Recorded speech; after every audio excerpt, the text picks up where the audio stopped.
everyone. Welcome to STEAM for Tweens. I'm Miss Jennifer here at the Warrenton Library. In today's program, we're going to talk about animation and how still images can be made to look like they are in motion.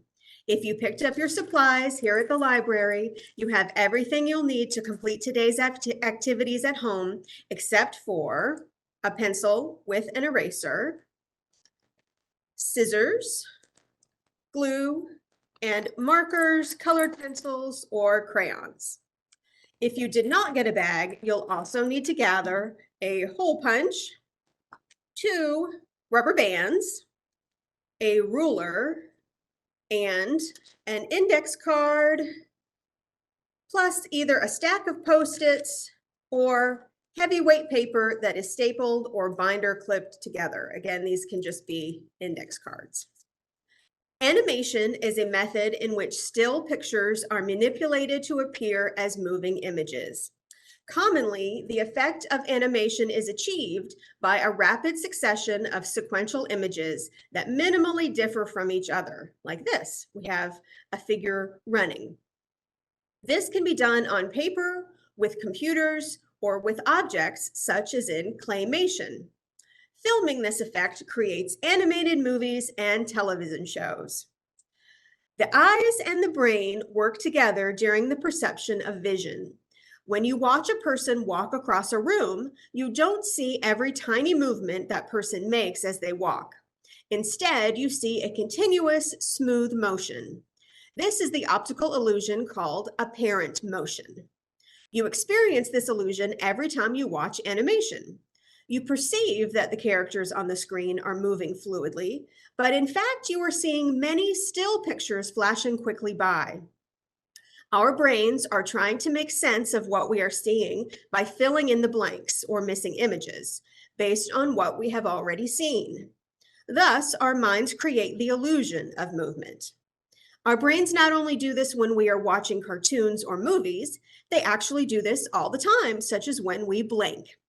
When we blink, we don't see a brief blackness because our brain fills in an image that is an assumption of what we would see if our eyes were not closed. This phenomenon is called persistence of vision.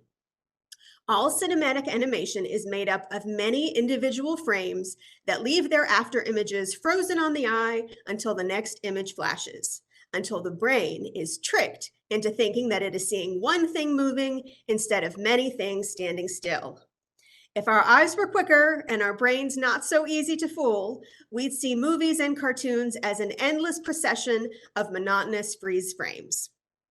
The process of making an animated feature film is long and involved, but there are a few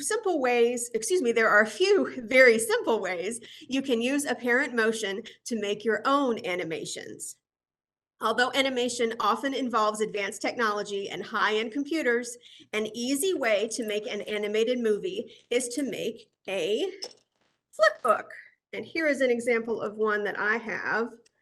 This is a Star Wars one, but we're going to make our own in just a minute. But here's an example of a flipbook. It's sort of hard to see on a camera, but there you go. You can see that these are just single images from the film that when you flip them quickly, it looks like we have a lightsaber battle going on.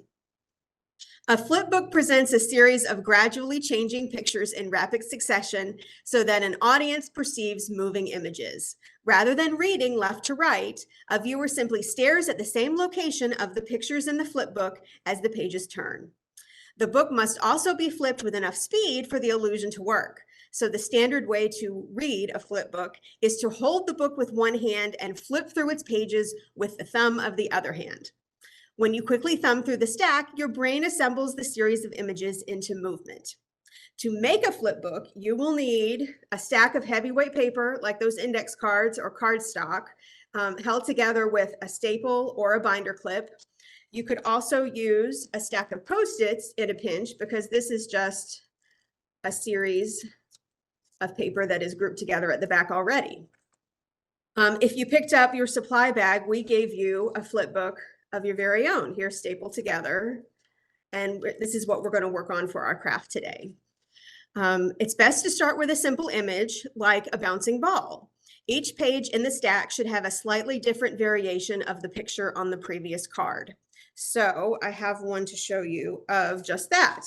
We have a smiley face that we're going to turn into a bouncing ball. So we turn to one page and make the ball look slightly different. In this case, it's bouncing off something hard.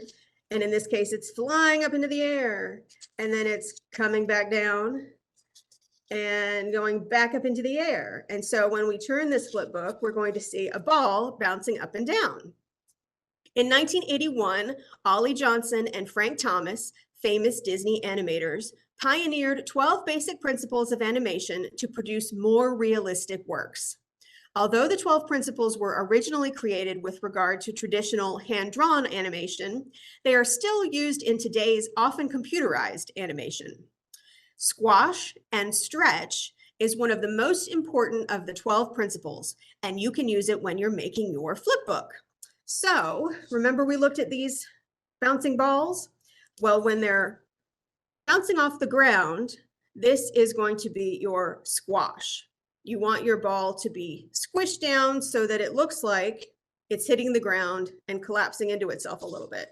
And then stretch is when it stretches long up into the air, and that is going to give an illusion of motion. So we have squash and stretch, and squash and stretch. It demonstrates applying a change in shape to an object from squashing to stretching to give a feeling of weight and flexibility to the animation, thereby making it look more realistic. The easiest way to understand how squash and stretch works is to look at a bouncing ball. Squash and stretch is a great principle to utilize to both enhance realism or create exaggeration of movement. So let's work on our flip book together and turn our camera down, and we're going to work on making our little happy face here.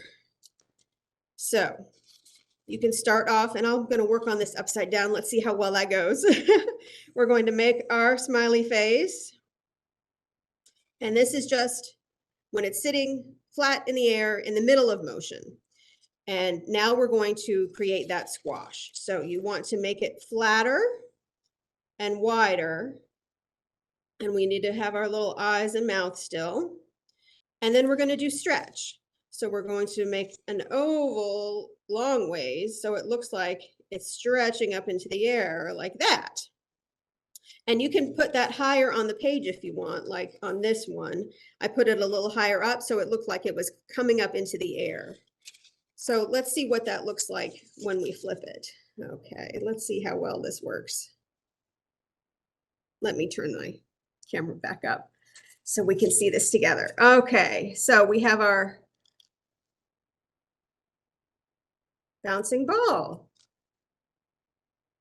And it's hard to do on camera. There we go. Up and down and up and down. Because we're using that squash and stretch illusion. And I've made a few other examples of flip books here. It is the season of Rockettes, so I've made little stick figure chorus line of kicks right and left. I am not an artist, so I did something very simple. You all can do something more elaborate if you have a greater artistic ability than me, and I'm sure you do. And then here's an example of one that is a shooting star. Let's make sure you all can see that one too. And this is just a gradual shoot of a star across the page. And you can see slowly it's making that arc across the page. So you can make these as elaborate as you want. You can, of course, use color and enhance them as much as you'd like, and just be as creative as you can be. And now we're going to move on to our next activity. Before the invention of television and the internet, people had to make their own fun. A homemade toy called a thaumatrope was the great-grandfather of the modern cartoon. It also works based on the illusion of apparent motion. A thaumatrope is made by placing two images on either side of a disc. Usually the two images go together, like a bird and a cage or a fish and a bowl. Today I have one with a rain cloud and drops of rain. So when you hold your rubber bands here and you turn, it looks like the rain is falling out of the cloud. Can you see that? We're having another illusion of apparent motion. So it looks like we have a rain cloud falling. You can create this toy with two-inch circles, which I have just glued to the backs of each other. You want to put your hole punches on either side. And on the upper half of one of the circles, you draw a gray cloud. So we're going to make a rain cloud here together. We're going to just create a very simple gray rain cloud on the top of one of the images, just like that. And then we're going to flip it over. And on the other side, we're going to put our blue raindrops. So they are just scattered all through the sky, just like that. All right, then you're going to take your two rubber bands and just loop them through the hole punches, just like that. And then tuck one end into the other so that they attach. We're going to do that on the other side, just like this. And then tuck one into the loop of the other, just like that. All right, both of the center lines here, when you're gluing your circles together, need to line up, and your holes need to line up just like that so that the illusion will work. So make sure to have the drawings on the upper side of both circles when you're gluing. All right, so we've looped them through, pull them tight, and then you hold on and spin your fingers just like this. Just a nice slow spin. And it looks like the cloud is raining. Even though the cloud and the raindrops are on two different sides of the circle, when you spin them quickly, your brain doesn't process the two sides as separate images. The drawings on both sides merge together to form one picture. In this case, raindrops falling from a cloud. Our next type of animation is called barrier grid or scanimation, also known as picket fence animation. And it's utilized in the book Gallop by Rufus Butler Sater. This image is made up of two parts: a transparent plastic sleeve with a pattern of black lines printed on it, and a printed drawing, which is composed of seemingly random vertical lines, but which actually contains 6 distinct images depicting 6 phases of an object in motion. And we're going to take a look at that together today. But when you pull the grid across the image, it looks like, in this case, the horse is galloping. Can you all see that? It's a little hard with the there we go, the reflection of the laptop. But it makes it look like the horse is moving. So I have a printed example for this in your bags if you picked it up, but we're going to look at it together right now. We have a transparent grid here of black lines, and then we have our 6 phases of an object in motion, in this case, a spinning ball. And the animation effect is created by moving the transparent overlay across the superimposed images. The clear and black bars limit what is visible of the image as you move it. So only part of the 6 key movements of the animation is revealed at a time. You see one after the other, and your brain transforms these still images into a fluid animated movement. So let's turn the camera down so that you all can see this with me. And we're just going to slowly glide the grid across the image. And do you all see the spinning ball? Let's do that one again. So we have a still image and our barriers, our barrier grid, and we slide them across to make the ball spin.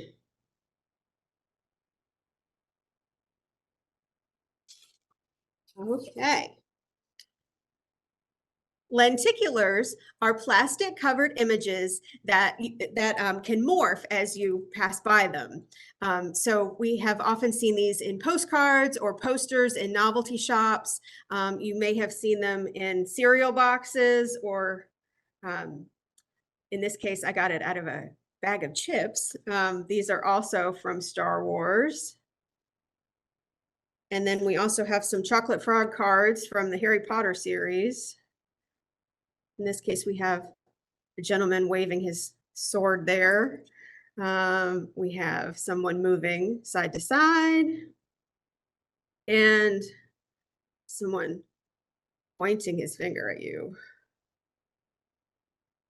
Lenticular printing is a technique using layers where several images are combined on one surface to create illusions of depth when a viewer moves the art around.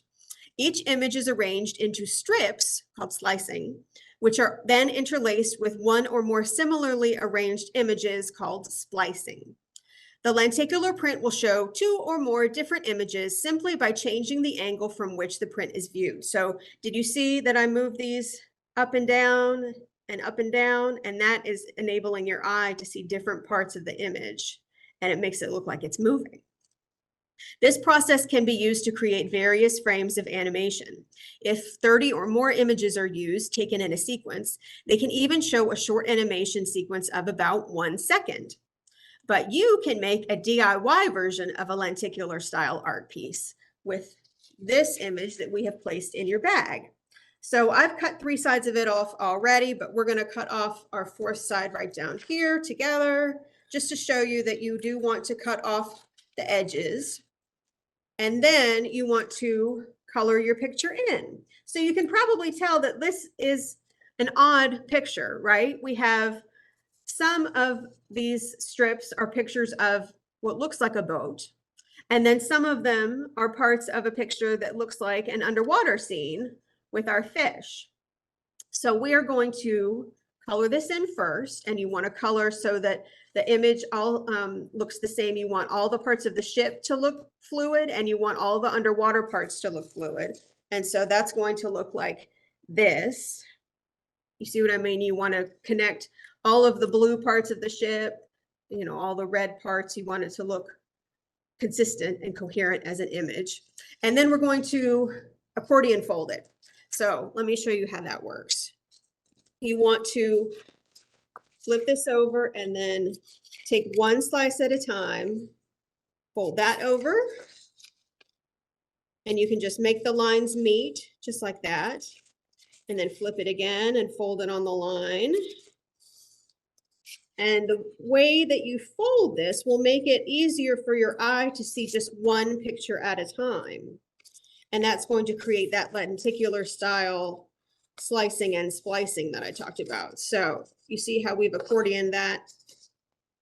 And that way, when you are all done and it is colored and folded, you can create a lenticular style image where from this side, you're seeing the boat. And then when we turn it, you're seeing your underwater scene. That one is a little harder to see, but the boat comes through very clearly. There you go. There you go. So that's a fun way that you can create an anemograph of your very own. So we've accordioned it like the fan, and you see one image this way and one the other. No lenticular printing involved, just some simple paper folds and coloring. Now for one final activity featuring an illusion that makes it seem like an inanimate object is moving. It is a dinosaur that, when assembled correctly, uses a version of the hollow face illusion to turn its head and look at you. YouTube illusionist Bruspup created this dinosaur version of a trick by magician Jerry Andrews. First, cut out your dinosaur. So those of you who got your bag, you have a sheet here with your dinosaur on it. You want to cut it out just like this. And now I'm going to show you how to fold it so that it'll look like it's looking at you. So we are going to turn our camera down. And you will notice when you have cut out your dinosaur that there are dotted lines on different parts of it, and that's going to tell you where to fold. So the first part you want to make is your base. And we're going to fold that a little bit like a pyramid. And I'm just going to use a little bit of tape to hold this together because I want to do it sort of quickly. But you all can use glue and it'll be a little sturdier. So we folded that piece in so that it creates part of the base. Now we're going to fold this piece in and make another little piece of tape. Just like that. And now we're going to fold this piece in and make the other side. So let me get another little piece of tape.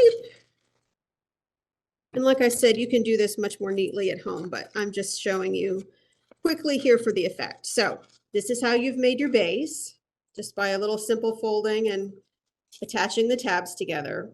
And now the tricky part is how you're going to fold the head of the dinosaur. So in this case, you're going to fold it so that it creates a little bit of a cup to the face, because that is what's going to make it look like it's moving. See how we folded it inwards? You can sort of see from the back. So here's how you do that. Let's get another little piece of tape. And we are going to fold these parts down so that they go behind the snout. All right. Just like this. And it's a little bit, again, of an accordion fold. You're going to fold the snout in, but then you're going to fold the eyes like this. You see that? So the eyes sort of go back behind the snout. And then you're going to fold the snout in just like this, so that, there you go, so that it creates a little bit of a cup. All right. So we're going to tape that down. So you see we've folded the snout inwards, and then the eyes are indented back. All right, so I'll give you a look at how that again looks like from the back. Just like that. All right. Now, when you stand 2 or 3 feet away from your dinosaur and you close one eye, now for me, closing my right eye works best, but you can test it out and see which one is best for you. You look at your dinosaur and then you slowly rock back and forth. I'm going to try and recreate that effect by moving the dinosaur in this direction. And it does look like he's turning his head to look at you, doesn't it? Oh my goodness. His eyes are following you. Very cool. The secret behind the illusion is the way your brain sees convex and concave shapes, combined with our brain's inclination to pick a face out of patterns. Your brain wants to interpret the dinosaur as a face, which is a convex shape. However, the sides of the dinosaur's head are concave. This tricks the brain, along with the dinosaur's misaligned features, to imagine the head is turning to follow you. You'll notice that the dinosaur's eye on the right is below the eye on the left.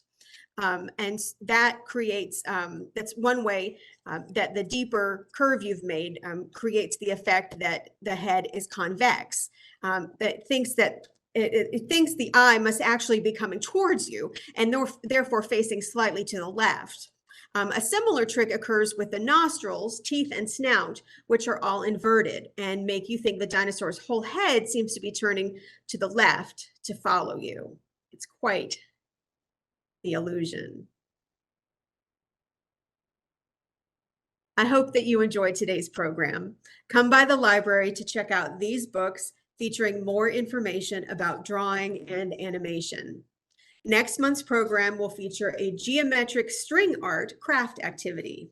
Don't forget to register for a supply bag to pick up everything you'll need to participate at home.